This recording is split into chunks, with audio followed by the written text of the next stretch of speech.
you've been listening to this podcast for any time, then you know that I have been dropping little things here and there about why I'm obsessed with Gen Z and why I think now is the time to start talking to them. And we have done one episode on Gen Z specific with social media and your marketing. And so I'm excited today to talk just a little bit about getting in the minds of Gen Z, why we want to be talking to them, and how we can start thinking about creating strategies that are going to support reaching out to Gen Z, but also building bigger and better community within our own organizations at large, right? Not just Gen Z, but millennials, Gen Xers, boomers, all of our donors and our community members as well. So to help me do that, my guest today is Tracy Grzybowski. Tracy is a marketing leader with over 25 years experience leading marketing strategy and execution for dozens of industries, including nonprofit organizations. She is currently the director of marketing at Omnipress, an organization that serves the association and nonprofit industry.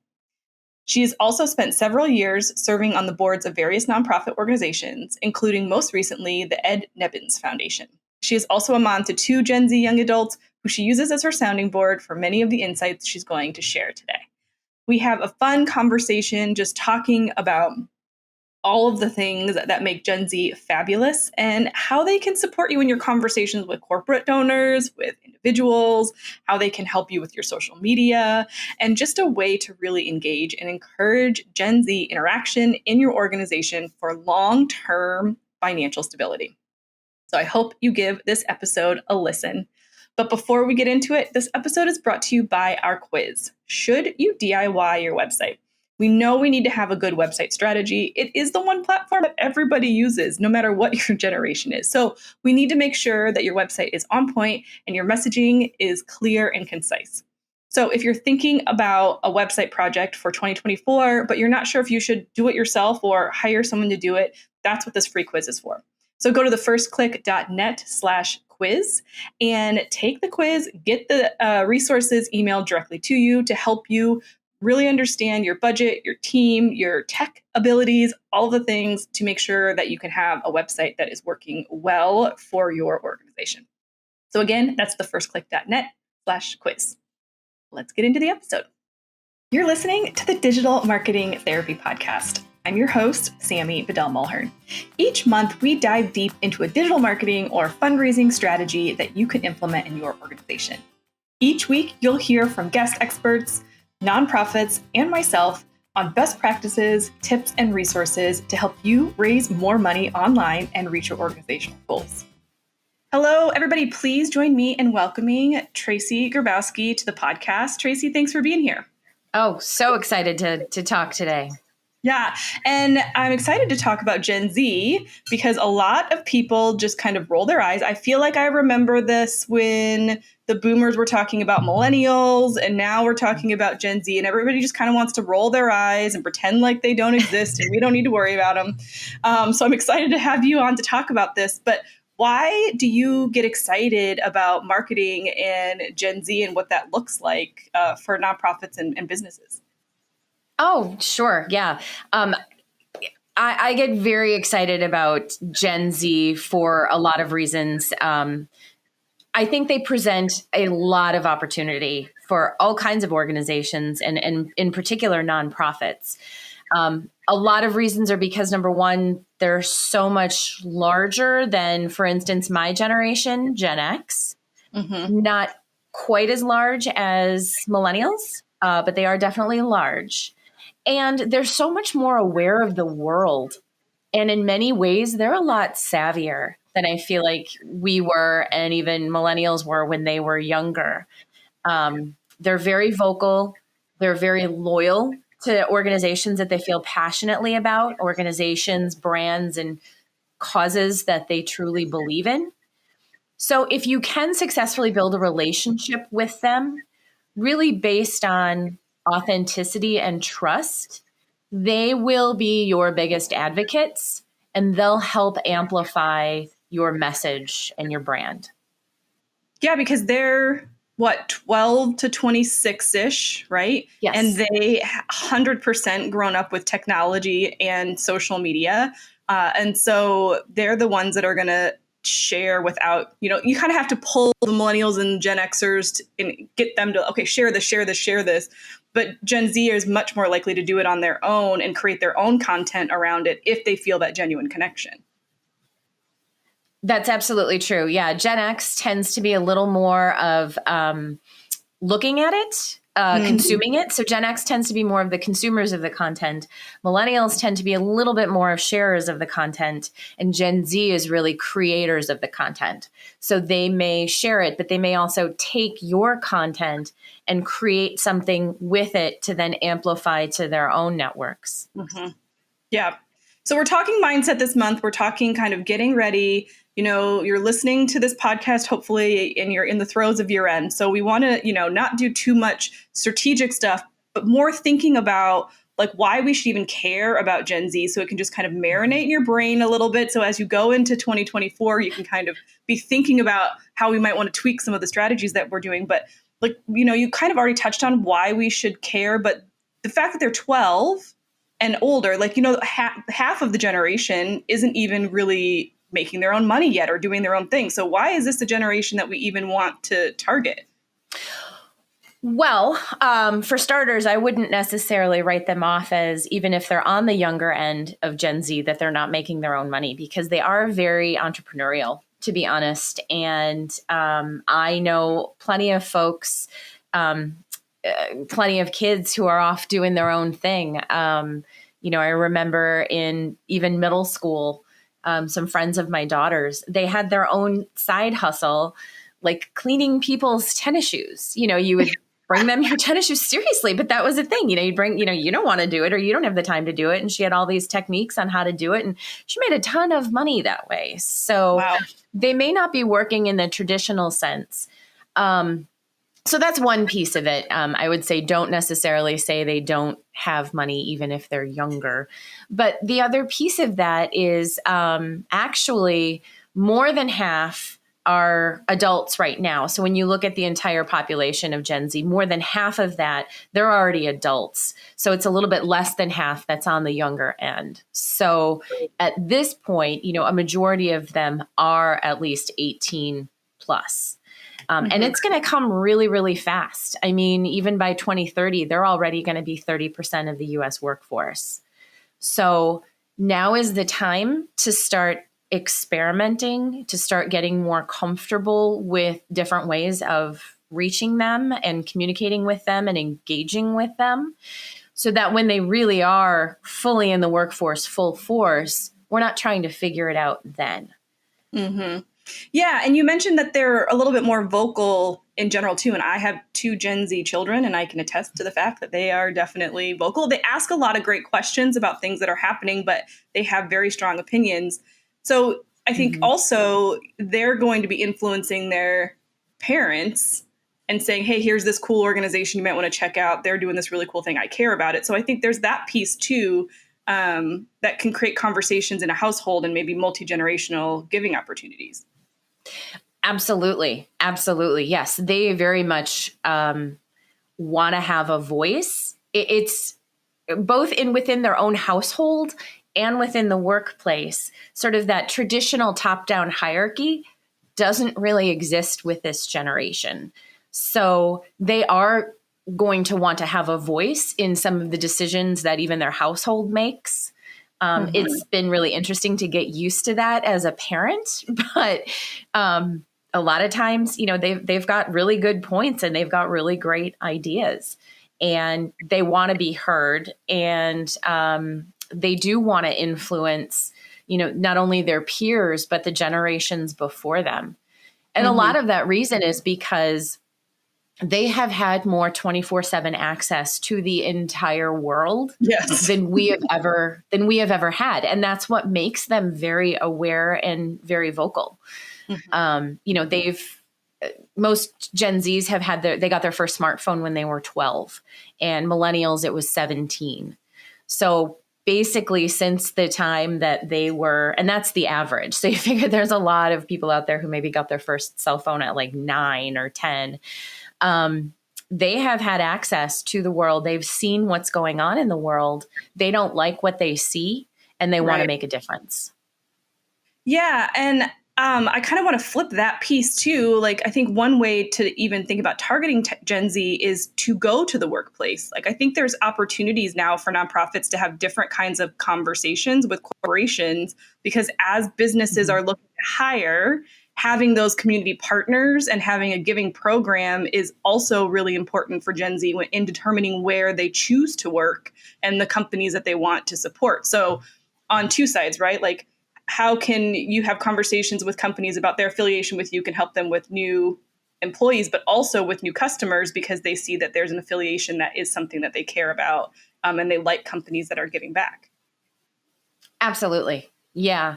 Um, there's a piece of data, and I'm forgetting the source, so forgive me with that, but that surveyed Gen Z, and 70% of them self-identify as being involved in a social or political cause.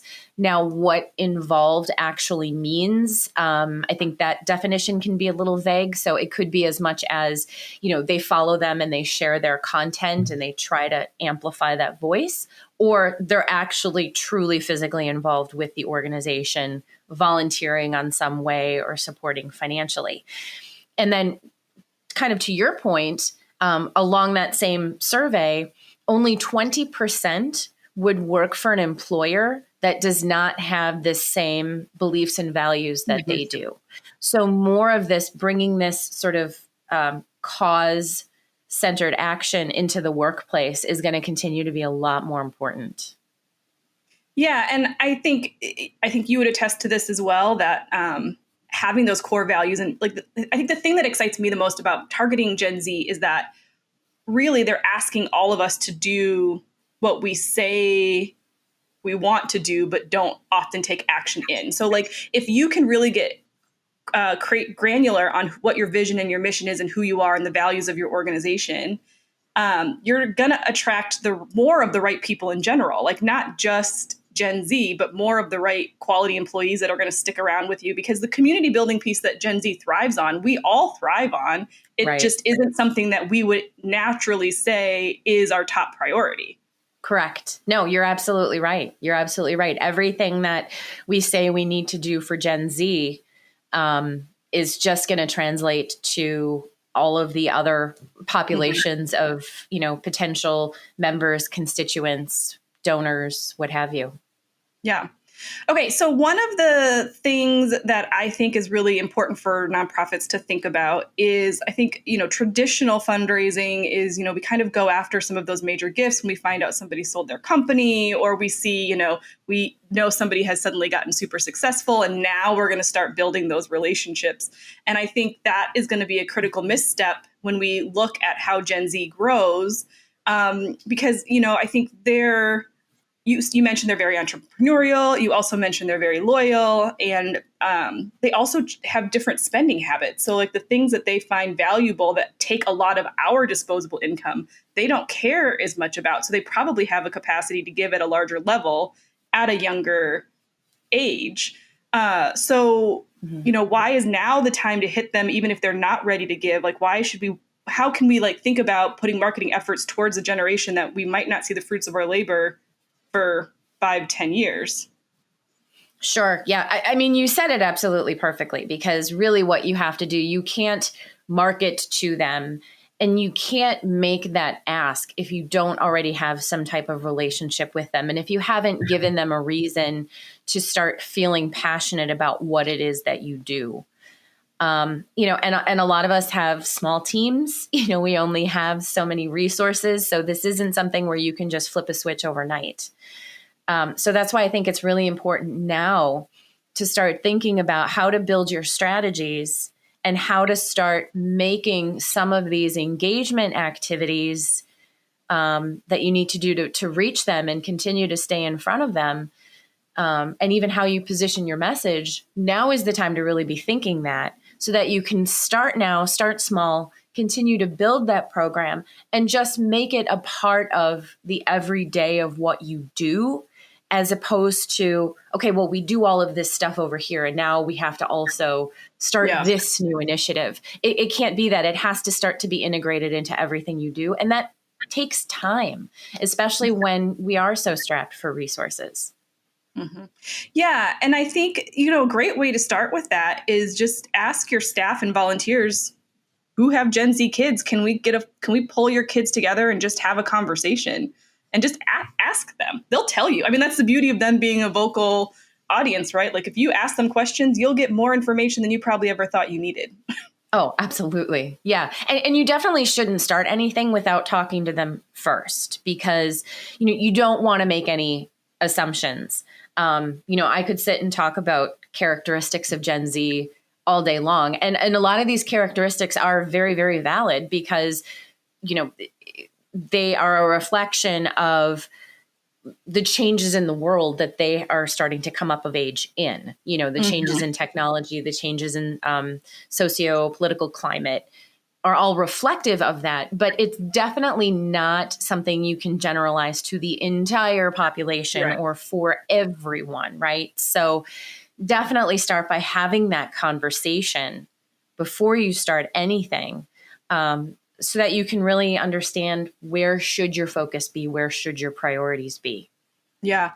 Well, because I am an elder millennial, and I remember even like up until like 5 years ago, the way that older generations were talking about millennials were as if we were still 20 years old. And we're like, no, we're running our own businesses. We have kids. Like some of our kids are getting ready to go to college, like, or in college and work. Like, calm down. Like, I agree with you. Like, we want to stay away from that generalization. But I think having those conversations is also a great first way to get that involvement and really see, have a group of people who then might feel really special and then that might naturally just spur, their engagement, and they're wanting to share and they're wanting to help you create content and all of that stuff just because you asked and they got to be heard and how they feel. You'll also learn a lot about the perception of how they see what your organization does versus what you feel you actually do. Right. Exactly. Exactly.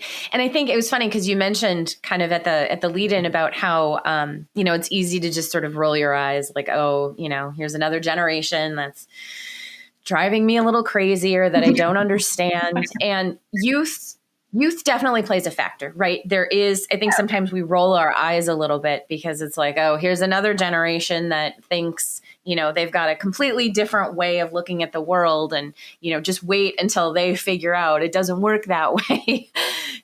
We're a little older, we're a little more cynical. And there is youth and there is naivety that really does play a role in how they behave and how they react to the world around them. But it still does not change the fact that, again, the world that we live in today is very fundamentally different than it was 10, 20, Sure. 30 years ago. And so don't dismiss them just because they are young. They're seeing the world in a very different way than we experienced it. And that's okay. And that's actually a good thing. Yeah, because I think there's a ton of creativity in ways that they are also making money. And, just thinking about like the social media influencers, and they're making a lot of money, and the brand deals that they're creating and the way that they're working with people, and then the way that they then give back in the creative way that they do these videos to like engage with their audience, but still support nonprofit. Like they're really good at really understanding how to market themselves and share and get creative with it. And so I think it's a strong asset for you to be able to tap into that and ask them for new ideas, because the way that it's always been done is a terrible phrase anyway, but it's going to, I think, sink some organizations really quickly if they don't start to evolve to Gen Z. Right. No, absolutely. Absolutely. They have a lot to contribute. So let's take advantage of that. And they've got a lot figured out already, quite frankly. Yeah. So, anytime I'm trying to do anything on my phone, and, I consider myself to be relatively tech savvy, when I'm doing it next to my kids, I just feel like a bumbling idiot half the time because they can do these things so quickly and so effectively, that I feel like I'm kind of figuring out. It's so true. Well, and I think when TikTok first came or was getting big, or during COVID when we were all at home and my daughter wanted to make TikTok, like that was the first time I was on an app that I couldn't just natively figure it out. And she was like, Mom, you just do this, this, and this, and it's done. And I'm like, yeah. And like you, I mean, I'm a digital marketer. I'm online all the time, but it's moving really fast. So Right. I think that's such a good point. So let's talk a little bit about I want to touch on the fact that this is so important because Gen Z is a large population, right? Like they'll be larger. Won't they be the largest population or generation by like I thought I saw something like 2040. I might be or 2030, but I might be making that up. But they're also the most diverse generation. And so kind of how do we need to, when we're thinking about our values and our mission, like how much does that need to also play into like how we represent ourselves to the broader base? It is absolutely 100% essential. Yeah. As you said, this is the most ethnically diverse generation. I have a stat that I'm trying to find. But basically, this is this is considered to be the last generation that is going to be predominantly white. And they know this, they are aware of this. If you don't have your DEI and A accessibility as well, strategies integrated into part of who you are and how you represent yourselves, they're going to notice right out of the gate. They want to see themselves reflected in your organization. They want to feel, because that's how they're going to feel like, okay, does this organization support me, represent me? Is this a place where I feel like I've got a place and I could potentially help have a voice? So if they don't see themselves reflected, they may not even consider you. Yeah. Which I think is okay if you're truly reflecting the community that you serve, right? So if you're an organization that serves a predominantly Black community and that's how you represent your imagery, I think that's fair. Like I want to make sure we're being very clear on like we don't need to be all things to all people. We need to be truly authentic to who we are as an organization and the services that we provide so that we're targeting and hitting and talking to the right people that are going to care about our organization. Yes. Yeah, no, that's a really, really great point. And you said a word that I think is a very, very important word that I don't think we can repeat enough during this segment, which is authentic.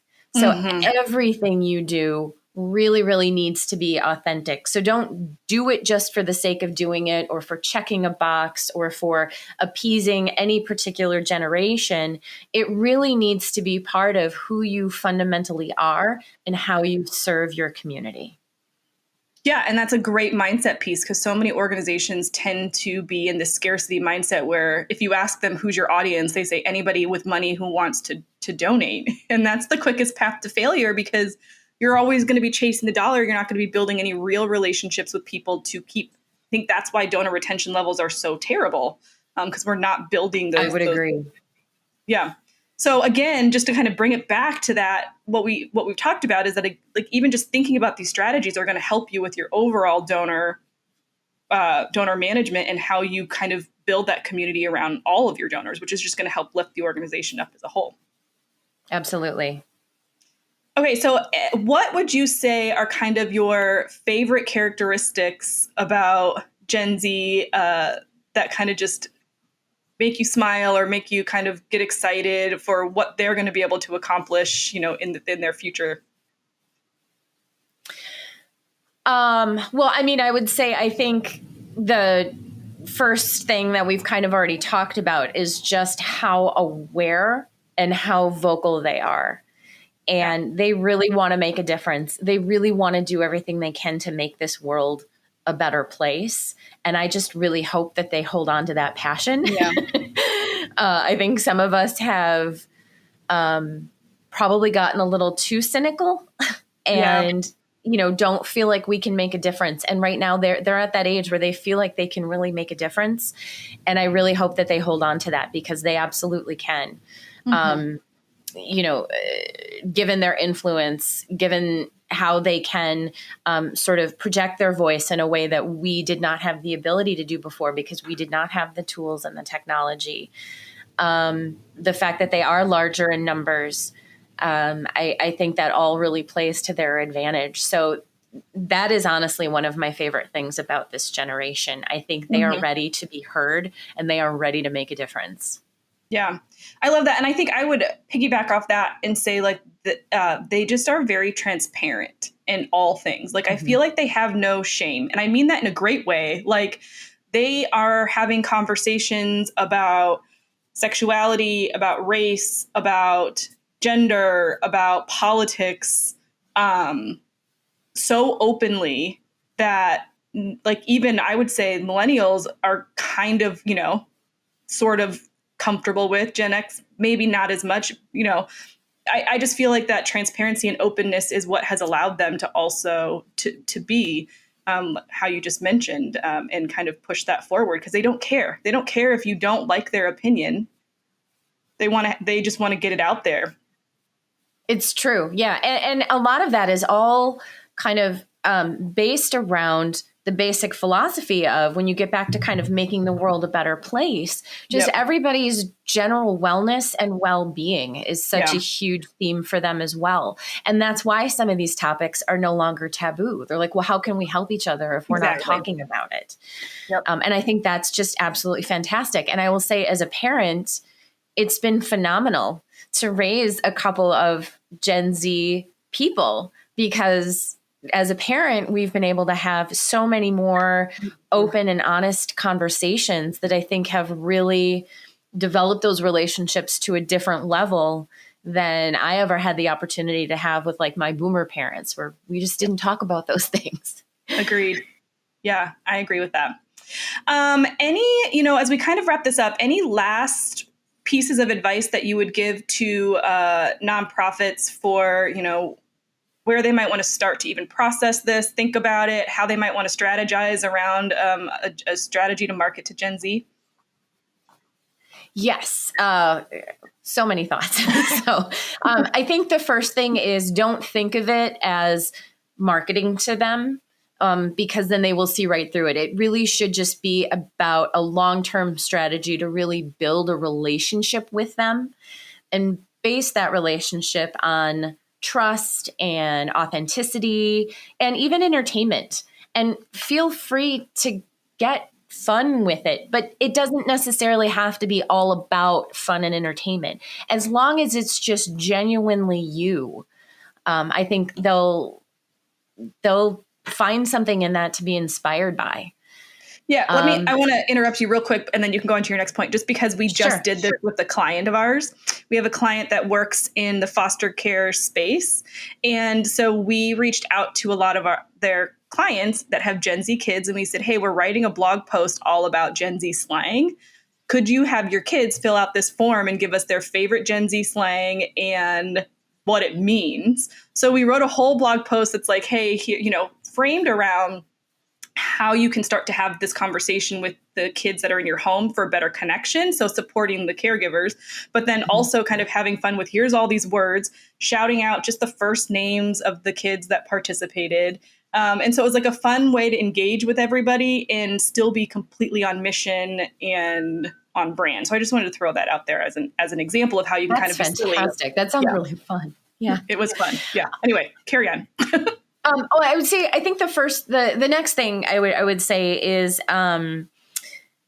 really take a hard look at what is your story, right? Mm-hmm. So we see a lot of organizations, associations, nonprofits, where they're all mission driven and they've got this mission statement on their websites, for instance, that sound like they're written for a board and not genuinely what's in it for me. If I spend any of my resources with you, so whether that's just time, to share content or to follow or to volunteer or to give money, what's in it for me? What are you actually doing? And what impact are you truly having on people? And so it's really important to think about those very human-centric stories and show them. Don't tell them. Don't talk at them. Show them. Use other people's voice to tell your story, to say, hey, this is what we are doing in the world. if you want to be a part of this, we would love to have you get on board and be a part of this because you can help do this too. But they've got to be, again, back to the real authentic stories. And like I said, use other people's voices too and show them in video. Very powerful. Video is king with this generation, and video says so much more than you can say. And I think let some of that speak for itself. And then it's a matter of where do you connect with them? Where do you reach them, right? So you have to go where they are. And there are a lot of channels that they use exclusively that are different than some of the traditional channels. So YouTube, it's the second most popular search engine behind Google, and it reaches more adults ages 18 to 34 than any cable network. YouTube has just launched YouTube Shorts, which is to compete with TikTok. So even if you're not comfortable with TikTok, I know there's some organizations that even won't let folks use TikTok. But there are other platforms that are trying to mimic many of the formats of TikTok. So TikTok has really changed how we consume, shorter snippets of video content. So YouTube has launched YouTube Shorts. Instagram has launched Reels to really compete with TikTok. So even if you're not going to use TikTok, it's important to understand TikTok because it's having an impact on some of these other platforms. So, it's important to be where they are. And if you're not really sure where to start with a lot of these platforms, I would say spend some time looking at what some other organizations are doing and just kind of use that for ideas and inspiration. There's a few that I've seen that are phenomenal and I absolutely love. The American Heart Association is one of them. I remember they did something where, how they do the hands-only CPR using the song Staying Alive. Well, to update that, they had people give them some other songs to sort of demonstrate it to. And one of them was, Enchanted by Taylor Swift. So they showed how that goes with Taylor Swift. Pencils of Promise is another organization that's doing a really great job on telling their story on social media. One of my favorites, my hometown, Milwaukee, Wisconsin, Milwaukee Public Library, coming out of COVID, needed to get people back in libraries. And they have a fantastic Instagram presence. It's just phenomenal. I can't believe what they can do to get people interested in libraries again and get people back in the library. So check out Milwaukee Public Library on Instagram too. I mean, these are just librarians who do this as part of their strategy, and it's fantastic. Yeah, we'll link those up in the show notes as well for easy access for people to find. But I love that. And I think I think also to your point, like bringing in a fresh set of eyes, even if it's just like a mini marketing task force or like a group of people just to come and brainstorm for 2 weeks and sit in a room and like learn a little bit more about your organization and with fresh eyes be able to come up with some fun content ideas, like can be really helpful. Because when you're in it all day long, every day, it's really hard sometimes to pull yourself out of the work that you're doing and make it accessible for other people. Because I think when you're talking about short videos and things like this, you can't word vomit everything that you do and how you do it all in a video. So it's like really thinking about what's like the one message that I'm going to say in this video, knowing that you're not going to share everything in one video. And like, how can you be consistent and share your story through multiple pieces? So I think that's really absolutely fantastic. Well, and even just to piggyback on that a bit. I mean, bring some young adults, some Gen Zers into your strategy, honestly, even if it's on a volunteer basis, because they are actively looking for, again, they want to have a voice. They're looking for leadership opportunities. They're looking for professional development opportunities. So if you can get them involved in your organization, even if it's on a volunteer level, to be able to help you with some of these different initiatives, I think that could be really effective because it's a win-win for both. Yeah, nope, that's so true. That is so true. Well, Tracy, I really appreciate you coming on and sharing your passion about Gen Z. I hope we have changed some minds of some folks today. But if not, even if you're not ready to go all in on Gen Z, which is not what we're necessarily recommending, hopefully you're inspired to start to reach out and have a conversation and build that community. Tracy, if people want to connect with you and see more about all the things, how do they do that? Yeah, follow me on social media, LinkedIn or Facebook. You can find me at omnipress.com as well, which is the company that I work for. Yeah, sorry. We'll have, no, you're totally fine. We'll link everything up in the show notes at thefirstclick.net/235. So you'll have easy access to all of Tracy's contact information as well as the social media accounts that she mentioned, so you can go and get inspired. But Tracy, really thank you for your time and for being here today. Great. Thank you so much. That was such a fun conversation to have with Tracy. I'm so glad that she took the time to be on the show. I hope that you enjoyed it as well. And it's got your wheels spinning about how you might engage and interact with Gen Z in the future. If you liked what you heard on this episode, make sure you head on over to thefirstclick.net/235 to get all of the additional resources that were shared in this episode. And I would really appreciate it if you would leave me a review or subscribe wherever you listen to this episode, whether you're streaming it or you're watching it on YouTube. It really helps us get out there a little bit more and help more nonprofits that are needing digital marketing support. But for now, thank you so much for listening. We're getting close to the end of the year, which is crazy. So I hope you're hanging in there. And I can't wait to see you in the next one. Bye.